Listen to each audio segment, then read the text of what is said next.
আপনিও ইউটিউবে ভিডিও ছাড়তে চান? 1 মিনিটও লাগবে না একটি ইউটিউব চ্যানেল খুলতে, শুধু আপনার কাছে একটি মোবাইল থাকলেই হবে।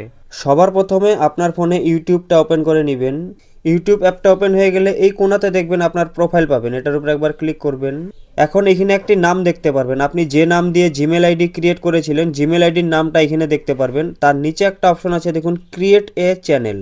তার মানে আপনি এখনো ইউটিউব চ্যানেল ক্রিয়েট করেন নাই, তার জন্য এখানে ক্রিয়েট এ চ্যানেল লেখা আসলো।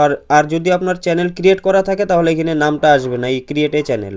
তো আমরা নতুন বানাবো, তার জন্য ক্রিয়েট এ চ্যানেল এটার উপরে ক্লিক করলাম। এখন দেখুন নামের জায়গায় কিন্তু জিমেল আইডির নামটা অলরেডি নিয়ে নিয়েছে। আপনি যদি এই নামেই ইউটিউব চ্যানেল ক্রিয়েট করতে চান তাহলে ক্রিয়েট চ্যানেলে ক্লিক করলে এই নামেই ইউটিউব চ্যানেল ক্রিয়েট হয়ে যাবে। আপনি যদি চান যে ইউটিউবের নামটা আপনি আলাদা রাখবেন বা অন্য কিছু নাম রাখতে চান, তার জন্য এখানে নামটা এডিট করে দিবেন এখান থেকে।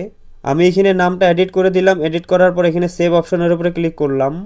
আপনি যদি চান যে ইউটিউব চ্যানেলের প্রোফাইল লাগাবেন, এখান থেকে একবারে লাগিয়ে নিতে পারেন। আর নিচে একটা অপশন আছে দেখুন, ক্রিয়েট চ্যানেল, জাস্ট এটার উপরে একবার ক্লিক করে দিবেন। চ্যানেল কিন্তু ক্রিয়েট হয়ে গেল। এই প্রোফাইলের উপরে আবার ক্লিক করলে এখানে আমরা দেখতে পারবো দেখুন ক্রিয়েট চ্যানেল অপশনটা নেই, এখন ডাইরেক্ট চ্যানেলের যেটা নাম লিখলাম সেই নামটা এখানে দেখাচ্ছে। আরেকটি অপশন আছে এখানে ভিউ চ্যানেল, এটার উপরে ক্লিক করবেন। চ্যানেল রেডি হয়ে গেছে। এখন চ্যানেলটা সাজানোর জন্য এখানে দেখুন এডিট চ্যানেল একটা অপশন আছে, এটার উপরে ক্লিক করবেন। এখান থেকে আপনার প্রোফাইল, চ্যানেলের ব্যানার এগুলো আপনি এখান থেকে অ্যাড করে নেবেন। আর আপনি যদি এখনই ভিডিও আপলোড করতে চান তার জন্য এখানে একটা অপশন আছে দেখুন ক্রিয়েট, এটার উপরে ক্লিক করে এখান থেকে আপনি ইউটিউবে ভিডিও আপলোড করতে পারবেন এখন ডাইরেক্ট।